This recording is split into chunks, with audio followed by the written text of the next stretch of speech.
اب یہاں پر یہ آپ سمجھ سکتے ہیں، یہ انڈرسٹینڈنگ آپ کو مل جائے گی اس سے کہ معاملات اس وقت افہام و تفہیم سے حل کرنے کے لیے بہت سے سٹیک ہولڈرز میدان میں آ چکے ہیں۔ اس سے پہلے بھی یہ کوششیں ہوئی ہیں، لیکن اس مرتبہ بہت زیادہ طاقت کے ساتھ ہو رہی ہیں، کیونکہ صورتحال خطرناک ہے اور ہمارے ملک کا جمہوری نظام ختم ہو سکتا ہے۔ آئینی کرائسز ہیں، جوڈیشل کرائسز ہے، کانسٹیٹیوشنل کرائسز ہے، اکنامک کرائسز ہے، ملٹری اسٹیبلشمنٹ کے سیاستدانوں کے ساتھ جو تعلقات ہیں اور پبلک میں جو ان کے لیے معاملات چل رہے ہیں، وہ بھی اس سے پہلے پاکستان کی 75 سالہ تاریخ میں کم از کم کسی نے نہیں دیکھے۔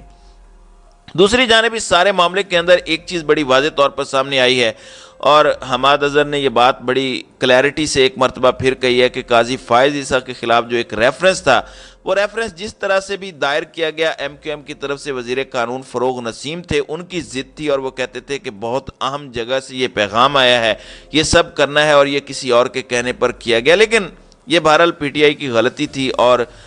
خان صاحب نے تو اسے تسلیم بھی کیا ہے۔ دوسری جانب آپ دیکھ لیں کہ نون لیگ اپنی غلطیوں کا مکمل طور پر اعتراف کر رہی ہے۔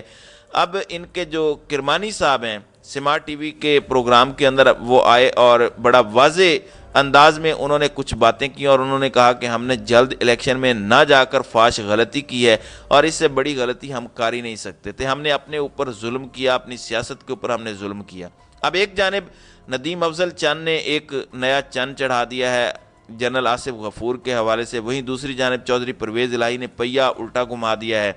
فواد چودھری نے ان کے بارے میں ایک سٹیٹمنٹ دی تھی کہ ہانڈی میں ایک مسالہ ہوتا ہے تو وہ مسالہ جو ہے وہ پرویز الہی ہے۔ پرویز الہی جو ہیں وہ فیمس پولیٹکس نہیں کرتے، وہ پاور پولیٹکس کے اسپیشلسٹ ہیں۔ اب چودھری پرویز الہی کو خان صاحب نے کہا کہ پاکستان کی عدلیہ کے ساتھ، پاکستان کے سپریم کورٹ کے ساتھ جو کچھ ہو رہا ہے اس میں آپ باقی سیاسی جماعتوں کے ساتھ رابطے کریں، اور رابطے ہوئے بھی ہیں، اور چودھری پرویز الہی کا کہنا ہے کہ ایم کیو ایم پاکستان سمیت تمام پرانے اتحادیوں سے جو پاکستان تحریک انصاف کے فارمر الائز تھے گورنمنٹ سے، ان کے ساتھ ہمارے رابطے جو ہے وہ بحال ہو چکے ہیں۔ پرویز الہی کا کہنا تھا کہ M Q M P D M سے اتحاد کا سیاسی طور پر بہت زیادہ نقصان ہوا ہے، ایم کیو ایم میں یہ سوچ موجود ہے، پی ڈی ایم کے ساتھ مزید چلنے کا اب کوئی فائدہ نہیں ہے۔ اب عمران خان کا ان تمام جماعتوں کو بلا کر لائحہ عمل جو ہے وہ جلد بتائیں گے۔ پی ڈی ایم غیر آئینی مطالبات پر مبنی اعلامیہ سپریم کورٹ کے امور میں کھلی مداخلت کے طور پر دیکھا جا رہا ہے۔ حکومت اعلامیہ میں سپریم کورٹ کے خلاف دھمکی آمیز اور توہین آمیز زبان استعمال کر چکی ہے، الیکشن رکوانے کے لیے حکومت کا یہ آخری حربہ بھی ناکام کر دیں گے، یہ کہنا تھا پی ٹی آئی کے مرکزی صدر پرویز الہی کا۔ ناظرین اکرام، اب یہاں پر میں آپ کو بتا دوں کہ جنرل فیض حمید اور عمران خان کے تعلقات کے حوالے سے بہت سی باتیں اس سے پہلے بھی کی جاتی رہی ہیں، اور اس میں اب کوئی نئی بات تو ہے نہیں، کوئی ڈھکی چھپی بات بھی نہیں ہے کہ الزامات لگتے رہے۔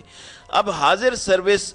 جو ہیں جنرل آصف غفور، ان پر بھی الزامات کا سلسلہ شروع ہو چکا ہے۔ اب ندیم افضل چند جو عمران خان کے معاون بھی رہے، انہوں نے کچھ انکشافات کیے ہیں، اور ان کے انکشافات بلکہ میں پہلے آپ کو سنوا دیتا ہوں، پھر آگے بڑھتے ہیں، یہ ذرا سنیے گا۔ اسٹیبلشمنٹ خان صاحب جب تک میں اس لیے نہیں اس کو سیریس لیتا کہ آخری دم تک وہ تو ایکسٹینشن ابھی جب اپوزیشن میں چلے گئے تو اس وقت بھی کہا کہ آپ ایکسٹینشن لے لیں، الیکشن آپ کروائیں، تو میرے خیال میں خان صاحب ٹوٹل ڈیپینڈ کرتے تھے جنرل فیض کے اوپر، آصف غفور کے اوپر، یہ دو تین لوگ تھے جن کے اوپر وہ ڈیپینڈ کرتے تھے، یا کچھ اور لوگ ہوں گے مجھے نہیں پتا، تو اور انہیں کی پالیسیاں چلتی تھی، وہی خان صاحب کی آنکھ اور کان تھے۔ پولیٹیکل لوگ تھوڑے ہی تھے، ورکر تھوڑے ہی تھے، جو ایک گراس روٹس کے لوگ ہوتے ہیں وہ کوئی نہیں۔ اچھا، آپ کو کسی میٹنگ میں خان صاحب نے کوئی بات کی ہو کہ بھائی جنرل فیض کا میسج آیا، اس نے یہ کہا ہے، یا اس طرح کی کوئی بات؟